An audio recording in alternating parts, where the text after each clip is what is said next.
The fear of the dark. It's primal, visceral, and universal. But why? The ancient roots. Evolutionary legacy. Humans evolved as diurnal creatures, relying on daylight for survival. Nighttime was danger time, predators, falls, and the unknown. Brain wiring. The amygdala, our fear center, is hyperactive in the dark. It's an ancient alarm system that says caution, low visibility. The darkness as canvas. Imagination's playground. Shadows twist logs into crouches, wind into whispers. The brain fills gaps with worst-case scenarios. More cultural echoes. Folks' tales and myths amplify fears. Ghosts, monsters, and the bogeyman thrive in the dark. The modern twist. Loss of control. Darkness strips away our sight, our dominant sense. Suddenly we're vulnerable. Childhood imprints, fears planted early, bedtime stories. Scary movies linger into adulthood. The biology of fear, melatonin and mood. Darkness triggers melatonin, which can heighten anxiety in some. Fight or flight. Low light means threat to our lizard brain. Heart rate rises, senses sharpen. The silverlings. Fear as adaptation. This fear kept ancestors alert, cautious, and alive. Cultural co-opting. Festivals like Diwali and Halloween play with fear, turning it into fun. But what happens when the dark isn't just outside, when it creeps inside? The fear of the dark isn't just about the absence of light. It's about the presence of what we can't see. The mind's dark room, imagination's monsters. In darkness, our brain's default mode is to fill the void. Neural patterns fire, conjuring worst-case scenarios. It's like our mind's a projector, and the dark is the screen. Memories, shadows, traumatic experiences hide in the dark, waiting to pounce. Phobias, PTSD, and anxieties all feed on the unknown. Cultural bogeymen, folklore, and myth. Every culture has its dark tales, ghosts, demons, and creatures that go bump in the night. These stories shape our fears, making the dark a breeding ground for terror. The media and movies, horror films exploit this fear, using darkness to amplify tension and suspense. Think the Blair Witch Project or A Quiet Place. The less we see, the more we fear. The biology of vulnerability. Sensory deprivation. Our other senses, hearing, smell, go into overdrive in the dark. Every creak and rustle becomes a threat. Sleep and paralysis. Sleep disorders like hypnagogia, hallucinations while falling asleep. And sleep paralysis can make the dark terrifying. The psychology of control. Loss of agency. Darkness strips away our sense of control. We can't see, can't anticipate, can't defend. This helplessness is primal. Childhood echoes, fears planted early, bedtime stories, scary movies linger into adulthood, often unexamined. The dark as metaphor. Existential dread. The dark represents the unknown. Death, the universe, our mortality. It's the ultimate uncontrollable. The spiritual and philosophical. Many cultures and philosophies see darkness as a necessary counterpart to light. A path to enlightenment or terror. The silverlings. Fear as adaptation. This fear kept ancestors alert, cautious, and alive. It's a reminder of our vulnerability and resilience. Creative spark. The dark is a muse. Think noir films, gothic literature, and eerie music. It inspires art and introspection. But what happens when darkness becomes a refuge, not a threat? Can we learn to embrace the shadows? The dark isn't just outside. It's within us, shaping our thoughts, fears, and desires. The weight of memories. Trauma's hideouts, unresolved.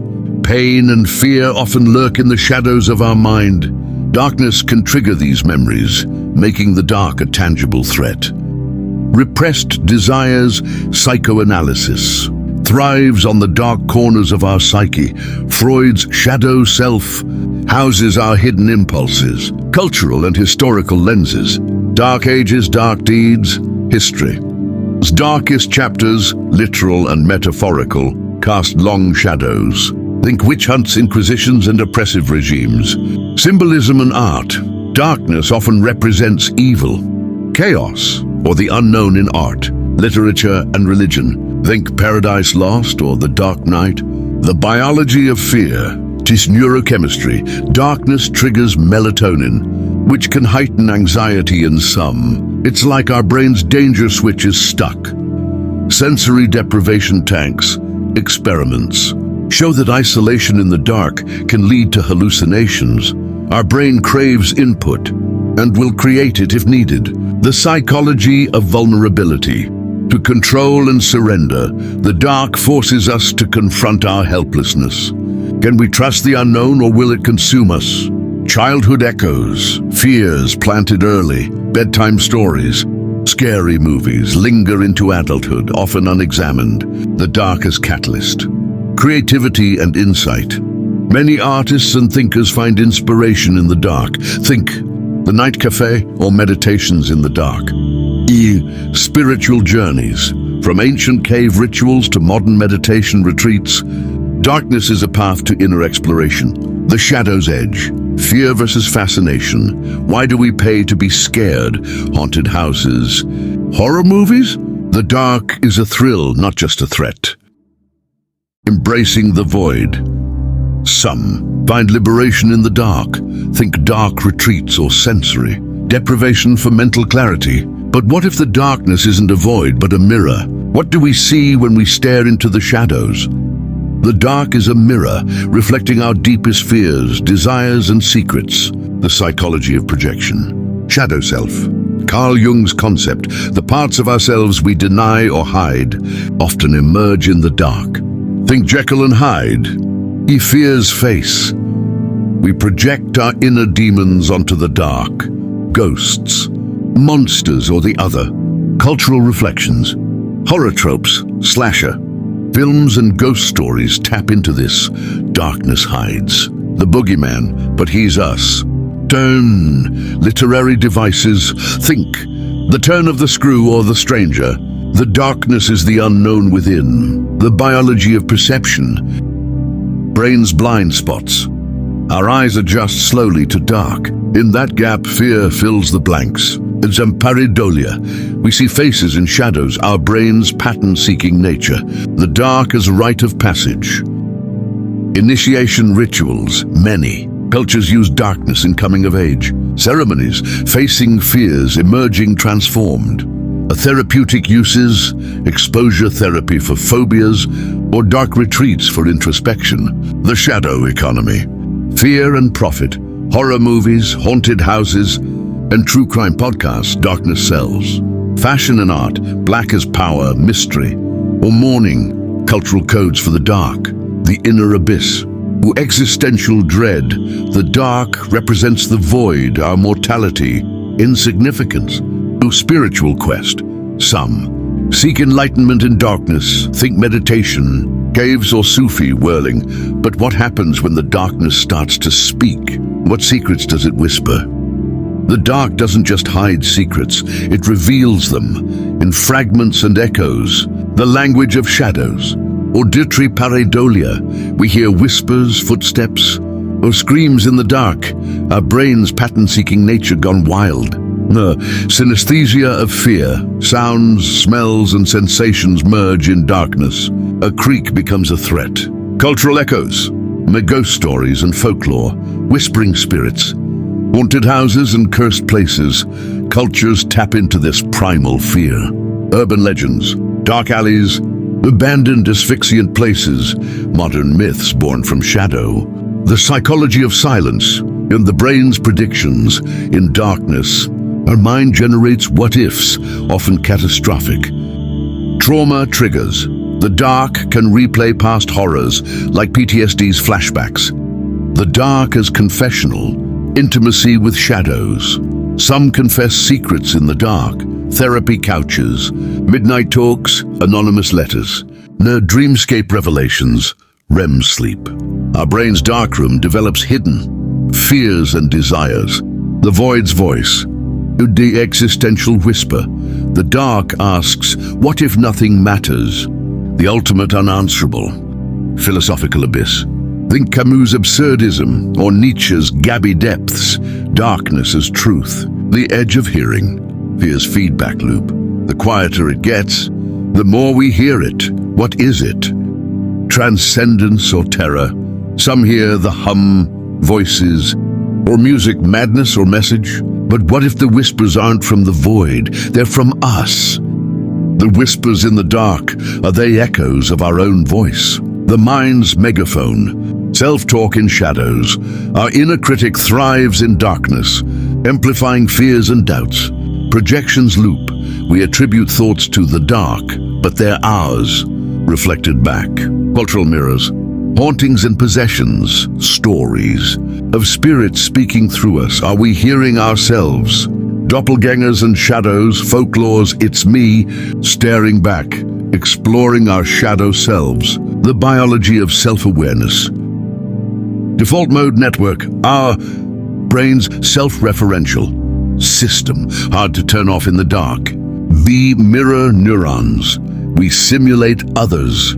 Actions, easy to imagine presences in shadows. The darkest therapist. Shadow work, Jungian therapy, facing our hidden parts in the dark. Exposure therapy, confronting fears in the dark to reclaim control. The echoes message. We narcissism of fear. The dark reflects our ego. What we fear most is often ourselves. An existential echo. Who am I in the dark? Questioning identity. The loop's exit. Awareness breaks the spell. Recognizing echoes stops the projection. Self-compassion in shadows. Befriending our dark parts, transforming fear. But what if the darkness isn't just echoing us? It's evolving. Static. It shifts, adapts, and evolves like a living thing. The co-evolution of fear. Mimicry and deception. In nature, creatures evolve to mimic darkness, like owls or octopuses. Are we evolving to fear it more? Our techno-darkness, phones, screens, and urban glow. Are we losing our primal fear of the dark? Cultural mutation. A darkness as luxury. In hyper-urban societies, darkness becomes a retreat. Blackout cafes, stargazing trips. New bogeymen, AI, cyber threats, and digital shadows. Fear evolves with technology. The biology of adaptation. Dark sensitive eyes, some humans like night shift workers, adapt to low light. Can fear be trained away? Epigenetics and fear. Do ancestral fears, like predator threats, hardwire our DNA? The dark's feedback loop. Fear begets fear. The more we fear darkness, the darker our thoughts become, a self-fulfilling prophecy. Empowerment in shadows. Some reclaim the dark. Night hikes. Dark retreats. Is fear reversible? Existential upgrade. Cosmic indifference. In a vast dark universe, are human fears irrelevant or amplified? Post-human darks. Will AI or biotech redefine darkness for us? The loop's exit. Awareness breaks the spell. Recognizing echoes stops the projection. Self-compassion in shadows. Befriending our dark parts, transforming fear. The endgame of fear. Transcendence or extinction. Can we outgrow fear, or will it consume us? The dark as mirror. What we fear in shadows reflects what we fear in ourselves. But what if the darkness isn't just evolving, it's waiting for us? The dark isn't a void, it's an antechamber. Something's on the other side waiting. The threshold effect. Linguistic trick. The dark is a doorway, not an end, but a passage. There are rituals and transitions, many. Cultures use darkness in initiation. Rites, birth, death, transformation. Cultural anticipation. Apocalyptic imagery, end of world. Scenarios often unfold in darkness. Ragnarok, Armageddon. Cosmic horror, Lovecraft's Blind. Idiot universe, the dark as uncaring expanse. The biology of anticipation. Uncertainty and arousal. Our brain hates not knowing. Darkness heightens anticipation. False alarms, hypervigilance in the dark, better safe than sorry. The dark as oracle. Through dreams and divination, shadows reveal hidden truths in many traditions. Tarot, scrying. The unseen guide. Some seek wisdom in darkness, meditation, sensory deprivation, existential waiting room. Death's shadow. The darkest metaphor for mortality. What's waiting for us? Absurdism's loop. Camus, benign indifference. The universe doesn't care in the dark. The waiting ends. Revelation or emptiness. What emerges from the dark? Light, monsters, ourselves? The leap. Some jump into the dark. Suicide. Transcendence. Ultimate choice. But what if the darkness was never waiting for us? It was waiting to us. The darkness isn't a place or a thing. It's a reflection of what we bring. The projection booth. Body initiative fears feedback loop. We fill the dark with our shadows, ghosts, monsters or secrets. Desire's shadow.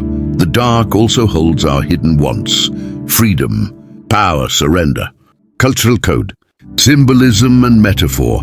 Darkness sends evil. Mystery or the subconscious in art and myth. Narrative device. This dark as character. Think It Follows or the Dark series. The biology of perception. Brain's default mode.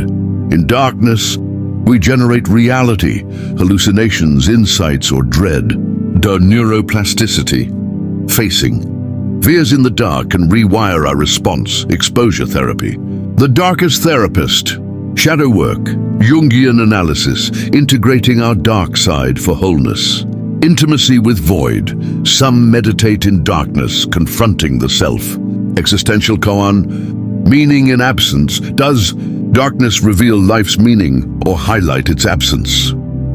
Cosmic indifference. In a cold, dark universe, do we create purpose? The end of projection. Awareness breaks the loop. Seeing our projections stops the fear. Self-compassion. Befriending our shadows, transforming dark. But what if the darkness wasn't the end, it was the beginning? The darkness ends, we become it. The absorption. Fear dissolves. When we stop fighting shadows, they lose power. Identity blurs. In total darkness, self fades, boundaries dissolve. Cultural reckoning. Myths collapse. Bogeymen vanish when light fuses with dark. Art's paradox. Creativity needs darkness to see light. The biology of unity. Brains sync. In dark, hemispheres align, ego drops. Mystical merge. Sufis, yogis, and shamans. Darkness as union. The end of projection. No other. Fear was a mirror. Now we see us. The loop closes. Whispers in the dark. Our own voice returning. The cosmic punchline. Dark. Light. Opposites flip. What we feared was potential. We were never separate. Darkness was the womb. The true end. No beginning, no end. The dark just is. That you are it, the story dissolve.